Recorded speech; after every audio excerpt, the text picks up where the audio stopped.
이 시간 함께 나눌 하나님의 말씀은 신약성경 누가복음 9장 46절에서 48절까지의 말씀입니다. 신약성경 누가복음 9장 46절에서 48절까지의 말씀을 제가 봉독해 드립니다. 제자 중에서 누가 크냐 하는 변론이 일어나니 예수께서 그 마음에 변론하는 것을 아시고 어린아이 하나를 데려다가 자기 곁에 세우시고 그들에게 이르시되 누구든지 내 이름으로 이런 어린아이를 영접하면 곧 나를 영접함이요 또 누구든지 나를 영접하면 곧 나를 보내신 이를 영접함이라. 너희 모든 사람 중에 가장 작은 그가 큰 자니라. 아멘.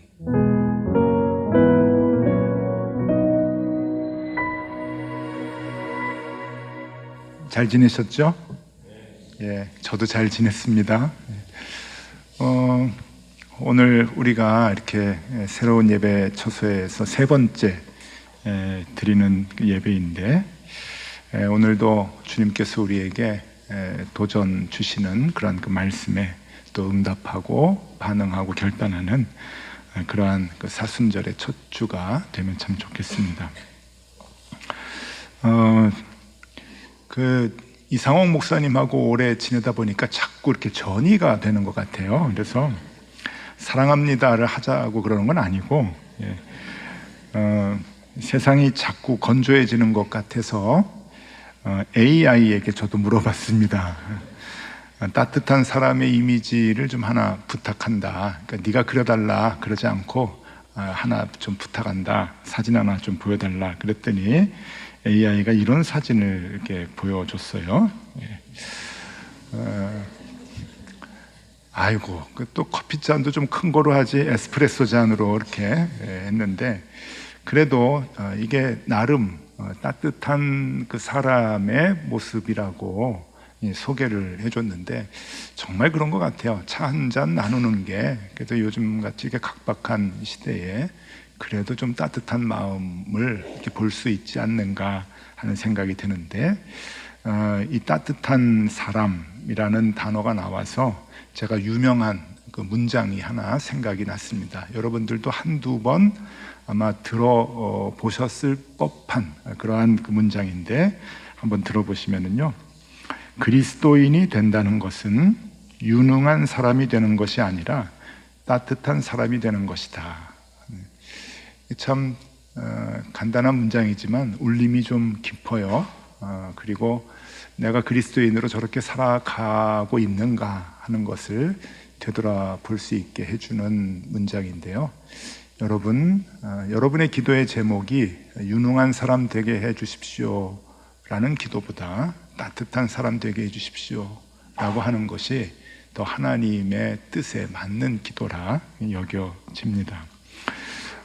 커피를 권하면 따뜻한 사회가 되겠죠. 그래서 이 커피와 연관된 따뜻한 이야기가 있어서 여러분들에게 설교 서두에 하나 소개해 드리도록 하겠습니다. 먼저 사진을 하나 좀 보여드리겠습니다.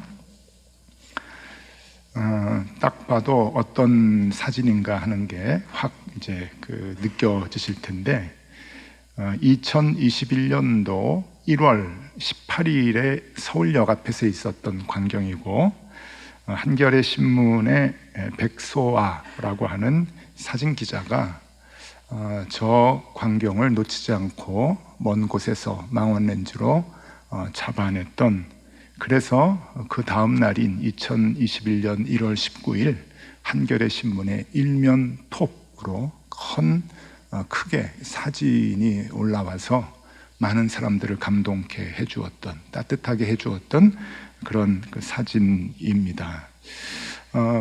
그날에, 그러니까 그 전날이죠. 서울역 대합실에서 대통령의 신년 기자회견의 모습을 그 대합실 모니터에서 이렇게 지켜보는 시민들의 광경을 찍기 위해서 이 기자가 서울역에 갔다가 나오는데 눈이 갑자기 이렇게 많이 오는 추운 그러한 그날에 이러한 엄청난 광경을 보고서 그냥 정신없이 셔터를 눌렀다고 그렇게 얘기를 합니다.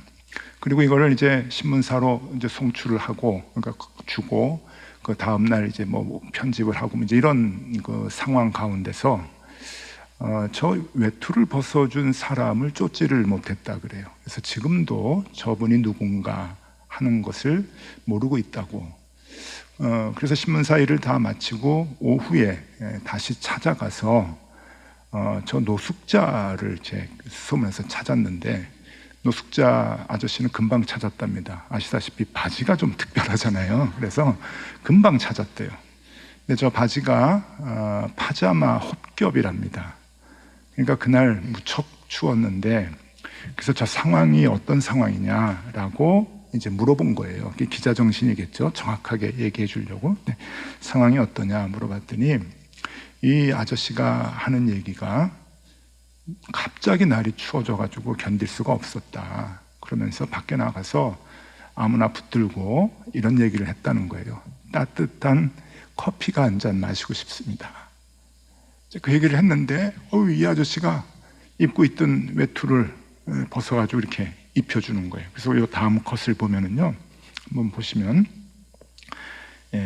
이제 옷을 이렇게 입히고 단추를 채워주고 난 뒤에 뭐 이렇게 손에 주어지는 모습이 있는데, 이분이 얘기하기를 옷을 입혀주고 단추를 채워주고 자기 손에 5만 원짜리를 하나 이렇게 주셨다는 거예요. 그래서 커피 따뜻하게 커피 사드셔라 그러고서 사라지셨다고. 자기가 누군지 물어보지도 못하고 쫓아가지도 못했노라라고 그렇게 얘기를 했습니다.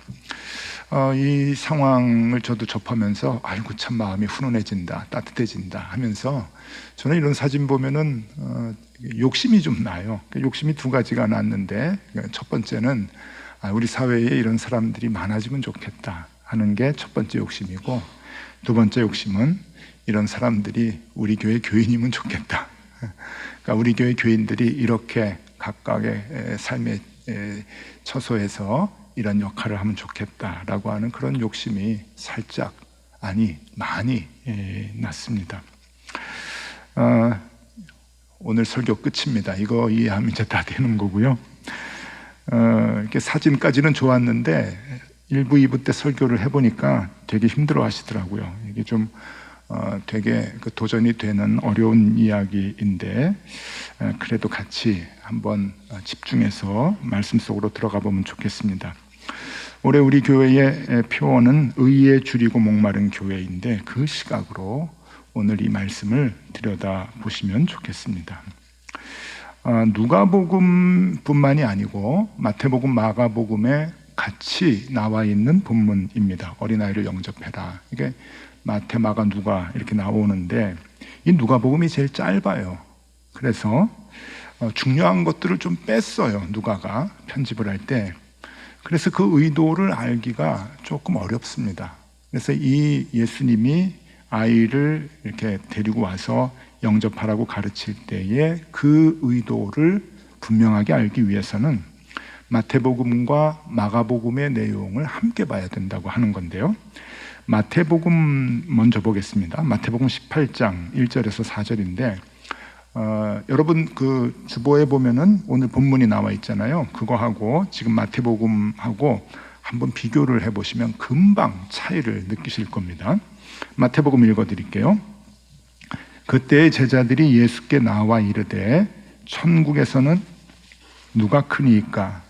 예수께서 한 어린 아이를 불러 그들 가운데 세우시고 이르시되 진실로 너희에게 이르노니 너희가 돌이켜 어린 아이들과 같이 되지 아니하면 결단코 천국에 들어가지 못하리라.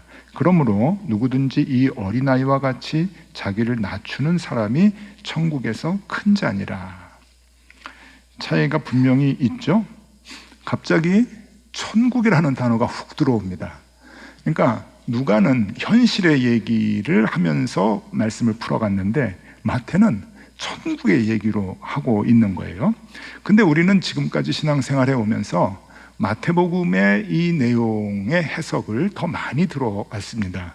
그래서 이 마태복음의 해석의 주된 그 이제 내용은, 천국에 들어가려면은 어린아이처럼 겸손해야 된다, 어린아이처럼 순진해야 된다, 혹은 어린아이는 혼자 살지 못하고 어른들을 의지하는 그 신앙이 있기 때문에, 믿음이 있기 때문에 우리도 하나님을 의지해야 된다라고 하는 여러 가지 해석을 우리가 주로 들어왔습니다.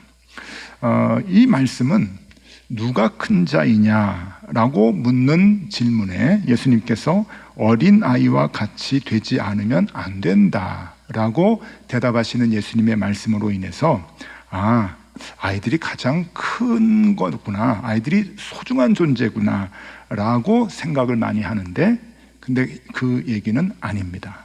이게 그렇게 해석이 돼서는 안 되는 거예요. 이것을 좀 정확하게 보기 위해서는 마가복음을 좀 들여다봐야 되는데, 마가복음이 제일 정확히 이 말씀에 대한 서술을 해주고 있습니다. 마가복음 9장 33절에서 37절까지 조금은 긴데요. 가버나움에 이르러 집에 계실새 제자들에게 물으시되 너희가 길에서 서로 토론한 것이 무엇이냐 하시되 그들이 잠잠하니 이는 길에서 서로 누가 크냐 하고 쟁론하였습니다. 예수님이 이제 길을 가시는데 제자들이 뒤에서 이제 쫓아왔어요. 근데 뒤에서 막 이렇게 쟁론을 했잖아요. 예수님이 몰라서 물어보신 게 아니죠. 다 알면서도 야, 너희들 무슨 얘기를 그렇게 했느냐라고 책망 비슷하게 얘기하시는 거죠. 그런데 이 제자들이 미안해서 죄송해서 말은 못했지만 서로 누가 크냐 하고 쟁론을 했다 그래요. 점잖게 번역을 하니까 쟁론이고, 우리말로 하면은 서로 누가 크냐 하고 쌈박질을 하면서 쫓아갔다, 이제 그런 뜻이에요. 이 선생님 뒤에서 계속 쌈박질을 한 거죠. 35절, 예수께서 앉으사 12 제자를 불러서 이르시되 누구든지 첫자가 되고자 하면 뭇사람의 끝이 되며 뭇사람을 섬기는 자가 되어야 하리라. 이게 핵심입니다. 이 마가복음 9장 35절이 이 내용을 이 상황에 대해서 예수님이 하고 싶어하는 가장 핵심적인 내용이죠. 누구든지 첫째가 되고자 하면 사람의 끝이 되어야 하고 사람을 섬기는 자가 되어야 한다. 아랫사람이 섬기잖아요. 그래서 섬기는 자가 되어야 큰 사람이 된다, 그리고 높은 사람이 된다라고 하는 겁니다. 그런 걸 설명하기 위해서 36절, 어린아이 하나를 데려다가 그들 가운데 세우시고 안으시며 제자들에게 이르시되 누구든지 내 이름으로 이런 어린아이 하나를 영접하면 곧 나를 영접하며 누구든지 나를 영접하면 나를 영접함이 아니요 나를 보내신 이를 영접함이니라. 그러니까 어린아이처럼 되라 라고 하는 게 아니라 너희는 모든 사람들에게 있어서 끝에 서야 된다, 맨 밑에 서야 된다라고 하는 그 얘기를 해주고 있으시는 겁니다. 어린아이처럼 순전해야 된다, 어른을 의지하기 때문에 그 믿음을 가지고 우리도 살아가야 된다, 어린이는 아주 작은이라도 소중히 여기고 높여주는 사람이 그런 사람들이 높은 사람이다라고 하는 것을 예수님께서는 얘기를 해주고 계시죠. 그러면 당시에 예수님 당시에 어린 아이들의 이 보편적 그 가치, 보편적 위치는 어느 정도였는가 하는 것을 생각을 해야 됩니다. 요즘은 어린 아이들의 인권이 너무 높아져가지고 함부로 대하면 안 돼요. 함부로 말해도 안 되고. 그런데 2000년 전에는 어땠을까? 이게 보면은 상당합니다. 이게 먼저 유대인들의 전통적인 생각입니다. 유대인들은 사람들이 이렇게 모여있으면 계수를 하지 않죠. 어린아이들. 그리고 여성들도 계수하지 않았다고 합니다. 우리 여성 성도님들 조금 기분 나쁘겠지만 그건 뭐 2000년 전에 어쩔 수 없고요. 마태복음 14장에 보면은 오병이어의 기적이 있습니다. 예수님이 보리떡 물고기 떼어주고서 5,000명 먹이고 남은 광주리가 12이라 그랬는데 마태복음 14장 21절에 이렇게 표현을 해주고 있어요. 여자와 어린이 외에 5,000명이나 되었더라. 여자와 어린이는 제외가 됐어요. 출애굽할 때 그 위에 그 옛날에 출애굽을 할 때 출애굽을 몇 명이 했느냐, 애굽에서 몇 명이 나왔느냐 했을 때 출애굽기 12장 37절에 이렇게 표현합니다. 유아 외에 보행하는 장정이 60만 가량이다. 유아 외, 애들은 가라. 애들은 없는 거예요. 숫자에 있는 게 아니죠. 이스라엘 사람들은 미시나라고 하는 그 율법이 있습니다. 그러니까 모세 오경이 율법인데 이게 그 생활에 적용하기에는 너무 법률이 크기 때문에, 광범위하기 때문에 디테일한 것을 다 그 법률에 의해서 그 생활 속에 적용하기 위해서 그 만들어 놓은 그 율법책을 미시나라고 하는데, 그 미시나에 아이들에 대한 규정을 이렇게 해주고 있습니다. 법적 미성숙자이고 사회적 책임이 없다. 그리고 어린이의 말은 그 의미가 없다. 이렇게 나와 있어요. 어린이의 말. 그러니까 이제 이게 법적 용어겠죠. 예를 들면 이런 겁니다. 아이가 어른들로부터 한 여자아이가 예를 들어서 뭐 성희롱이나 성폭행을 당했다. 그럼 법정에서 그 증언을 할 수 있잖아요. 얘기해봐. 그럼 얘가 이 아저씨가요 어떻게 했어요. 그래도 얘기를 하면은 그 얘기가 법적으로 아무런 의미가 없다는 얘기예요. 아이이기 때문에, 아이라고 하는 이유만으로 그 아이는 말을 해도 인정을 못 받는 거죠. 그러니까 그런 존재가 아이들의 존재였던 겁니다. 그러면 그거는 유대인의 전통이고, 유대인의 전통 말고 예수님 당시에는 또 로마 문화가 있었어요. 유대인이었지만 로마의 문화권에서 살아가고 있었기 때문에 그 로마는 또 어떻게 아이들을 규정을 했는가? 로마는 좀 더 했습니다. 물론 그 로마 시민권을 갖고 있는 사람이나 귀족들의 자녀들은 귀했겠죠. 그런데 그런 아이들, 소수의 그런 아이들 말고 대부분의 아이들이나 특별히 노예의 이 아이들 같은 경우에는 물건이나 재산으로 취급을 했다 그래요. 그리고 그 아버지가 혹은 그 주인이 생사 여탈권을 가지고 있다고 합니다. 그러니까 이 유대인의 그 아이에 대한 인식도 참 기가 막힌데, 예수님 당시에 로마의 아이에 대한 생각은 훨씬 더 진부하다고 하는 거죠. 근데 그런 상황 속에서 지금 예수님께서 이런 얘기를 하신 거예요. 여러분, 이게 오늘날 우리 사회에서 이해하는 거하고는 차원이 다릅니다. 그런 상황에서 아이를 데려다가 이 아이를 영접해라 라고 얘기를 하는 것은 가장 신분이 낮은 아이, 존재. 아니요, 신분이라고도 할 수가 없죠. 있는 아이들이 아니니까, 존재하는 아이들이 아니니까 그런 가장 낮은 작은 자를 데려다가 이 아이를 영접해야 된다라고 얘기를 합니다. 모두가 무시하는 존재인데 무시하지 말아라 라고 얘기하는 거죠. 무시하지 말고 영접을 해야 된다. 여러분 생각해 보세요. 하찮은, 신분적으로 봤을 때 하찮은 자를 영접하기 위해서는 높여야 됩니다. 그 하찮은 자를 높이기 위해서 필요한 것은 사회적 합의가 필요해요. 그 사회적 합의에 의해서 그 아이들의 신분을 그리고 인권을 높여줘야 되는데, 이 사회적 합의를 그 당시에 하기에는 불가능한 일입니다. 그건 못하는 일이에요. 이거는 이 말씀을 따를 수가 없는 일이죠. 그래서 예수님께서 제자들에게 그 말씀을 따를 수 있는 유일한 방법을 하나 일러주는 겁니다. 아이들이 하루아침에 인권이 보장이 되고 신분이 없는 아이에서 신분이 좀 높은 아이로 변할 수는 없잖아요. 사회적 합의가 그렇게 안 되잖아요.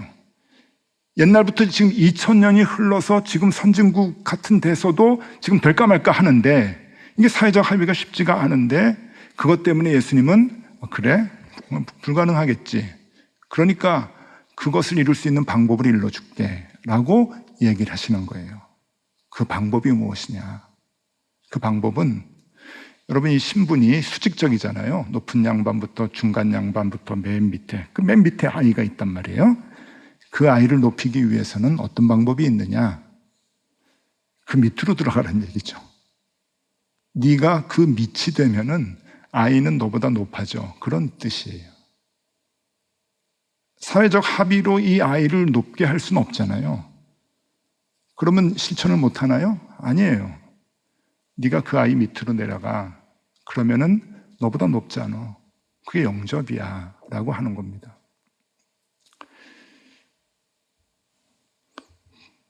뭘 저런 얘기를 해. 뭐 이렇게 이제 그러실 것 같은데 안 그래요, 여러분. 영접이라는 단어가 계속 반복해서 나오는데, 영접하라, 데코마이라고 하는 이 헬라어는 무슨 뜻인가 하면은요, 존중하라는 뜻이 있고 앞세우라는 뜻이 있습니다. 앞세우라. 이 앞세우라는 것은 우리 예배 끝나고 이제 밥 먹으러 식당에서 줄 설 때 애들이 있어요. 야야, 너 이리 와, 이리 와, 이리 와. 너 거기서 뒤로 가지 말고 내 앞에서. 그렇게 새치기 하라고 앞세우는 그런 의미의 단어가 아닙니다. 이거는 신분에서 너보다 존귀한 사람으로 앞세우라고 하는 그 존경의 뜻을 담고 있는 단어예요. 그러니까 제가 얘기한 해석이 맞아요, 여러분. 그렇기 때문에 이 말씀은 실천하기가 너무너무 어려운 거죠. 왜냐하면 그 당시의 가치관이 송두리째 바뀌어야 되는 거기 때문에 그래요. 어떻게 바꿀 수 있습니까? 대상을 아이로 데리고 왔던 것뿐이지 죽어가는 병자일 수도 있어요. 그 옆에 병자가 있었으면 병자를 데리고 와서 너희들이 만나려고 하지 않는 이 천박한 이 병자, 혹은 귀신 들린 사람이 있으면 귀신 들린 사람 데리고 와서 너희들이 이 사람을 존귀하게 여기고 영접해야 된다라고 얘기했을 거예요. 아이가 있었으니 아이를 데리고 온 것뿐이지. 여러분 하실 수 있겠습니까? 이것은 우리가 낮아져야 된다고 하는 건데, 낮아지는 것은 무시를 당하는 거죠. 우리 뭐 낮아질 수 있어요. 조금 겸손해질 수 있고, 그러면 많은 사람들이 아이고 훌륭하십니다, 존경합니다, 오 어떻게 그렇게 멋진 일을 하셨습니까? 라고 모두가 다 칭찬해 주면은 저는 맨날 낮아질 수 있겠어요. 칭찬을 받으니까, 존귀함을 받으니까. 근데 살아보니까 그렇지 않더라고요. 밖에서는 더하고 교회 내에서도 안 그래요. 조금 낮아지고 내가 조금 낮추면은 한 두세 명은 칭찬해주고 100명은 무시하고, 대부분이 무시입니다. 세상은 더하고. 그런데 그 무시 당하는 것이 용기예요. 용기. 낮아지는 것과 무시는 정비례하잖아요. 낮아질수록 무시가 심하잖아요. 그런데 그것을 선택하고 그 길을 갈 수 있는 것은 용기라고 하는 거예요. 그것이 그리스도인의 용기예요. 우리 힘으로 안 되니까 성령님을 보내주시는 거죠. 오직 성령이 너에게 임하시면 너희가 권능을 받고, 권능, 용기예요. 능력. 그 일을 할 수 있느냐? 낮아질 용기가 있는가? 무시당할 용기가 있는가? 왜? 그게 큰 자니까. 그래야 큰 사람이다. 우리는 이렇게 조금 낮아지면은 하나님이 높여주신다는 걸 알고 있어요. 그래서 그 근거를 어디로 삼는가 하면 빌립보서 2장에 너희 마음이 이 마음을 품으라 곧 그리스도 예수의 마음이니 그는 근본 하나님과 본체시나 본체로 여기지 아니하시고 땅에 오셔가지고 죽기까지 이렇게 낮아지셨다 그러잖아요. 그러면서 그 10절 12절 빌립보서 5장 10절 12절에 보면은 무슨 말씀이 나오는가 하면은 많은 사람들을 무릎 꿇게 한다는 얘기가 나요. 높이 들고 상대방을 네 앞에 무릎 꿇게 하겠다. 그래서 통쾌하잖아요. 내가 낮아지지만, 지금은 낮아지지만 내 앞에 다 무릎 꿇을 거야, 내가 높아질 거야 하는 그 마음이 있는데, 여러분 성경 그렇게 해석하시면 안 돼요. 성경을 잘 보셔야 되죠. 분명히 우리 앞에 무릎 꿇리게 해주십니다, 하나님께서. 그런데 전제가 있어요. 전제. 우리는 그걸 너무 쉽게 잊어버리고 무시하는데, 그 전제가 뭔가 하면은 빌립보서 2장 8절입니다. 빌립보서 2장 8절에 보면 사람의 모양으로 나타나사 자기를 낮추시고 죽기까지 복종하셨으니 곧 십자가에 죽으심이라. 이게 전제예요. 죽기까지, 죽을 때까지 낮아져야 된다. 십자가의 길을 가야 된다. 그래야 사람들이 네 앞에서 무릎을 꿇고 하나님이 너를 높여주시는 거지.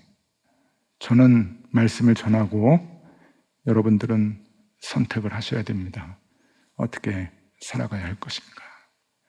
쉬운 일이 아닙니다. 어린아이 하나 데리고 이 어린아이 같이 되라, 영접해야 너희가 크다. 왜 자꾸 이 세상에서 누가 크냐고 쌈박질하느냐. 단순한 얘기 같지만 굉장히 깊은 도전이 이 안에 있습니다.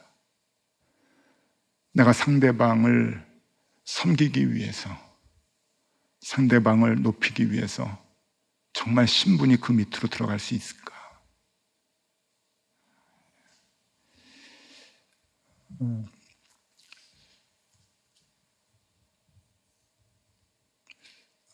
작년 한 해 출애굽기 우리가 같이 나누었습니다. 그러면서 이렇게 비유를 했죠. 우리는 광야에서 지금 헤매고 있어. 가나안에 좀 들어갈 때가 올 거야. 기대하면서 출애굽기 공부를 하고, 광야에서 40년 동안 헤매던 이스라엘 백성과 동일시 하면서 어려움을 이겨냈습니다. 그리고 이곳에 왔죠.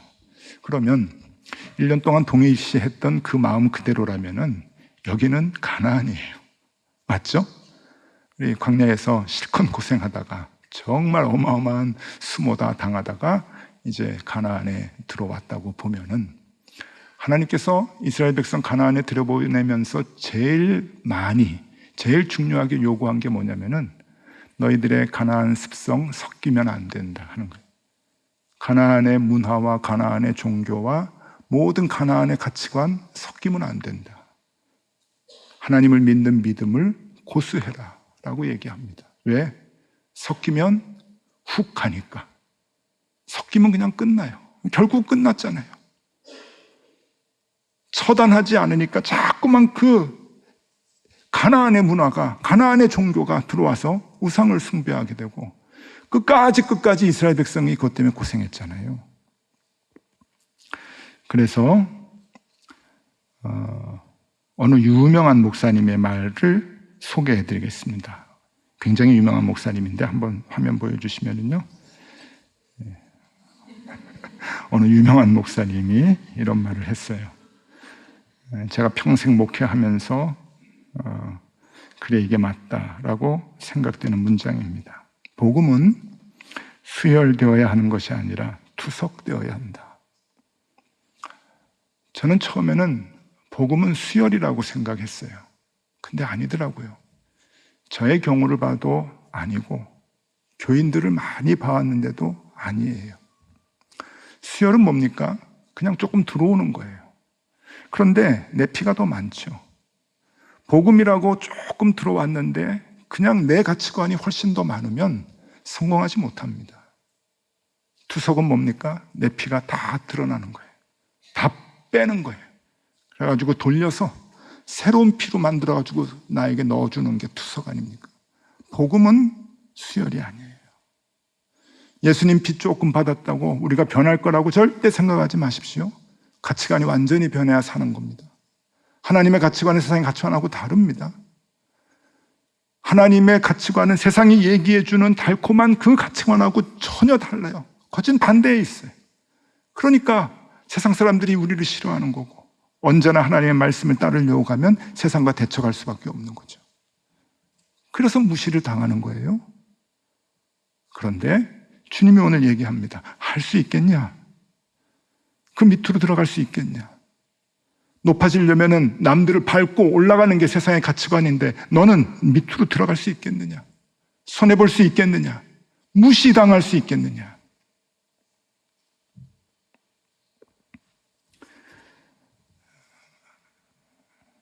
사진을 한 번 더 보여드리겠습니다. 남을 따뜻하게 해주기 위해서는 전제 조건이 있습니다. 내가 추워져야 합니다. 진리입니다. 남을 영접하기 위해서는 내가 반드시 낮아져야 합니다. 진리입니다. 욕심이 난다 그랬죠? 우리 교회 높은 뜻덕석의 교인들이 그 진리를 알고 그렇게 삶을 살아가면 좋겠습니다. 용기가 필요하죠. 그 용기가 우리 모두에게 있기를 소망합니다. 기도하겠습니다. 주님, 이 땅의 그리스도인들이 자꾸만 세상의 힘을 의지하려고 합니다. 그래서 이 땅의 교회가 자꾸만 세상의 높은 곳을 차지하려고 합니다. 잘못 가고 있는 우리를 용서하여 주시고 우리에게 진정한 성령의 능력을 부어 주시옵소서. 그래서 낮아지는 능력과 무시당할 용기를 우리에게 더불어 주시옵소서. 사순절을 맞으며 주님 먼저 가신 그 길을 우리도 따라가게 하여 주옵소서. 예수 그리스도의 이름으로 기도드리옵나이다. 아멘.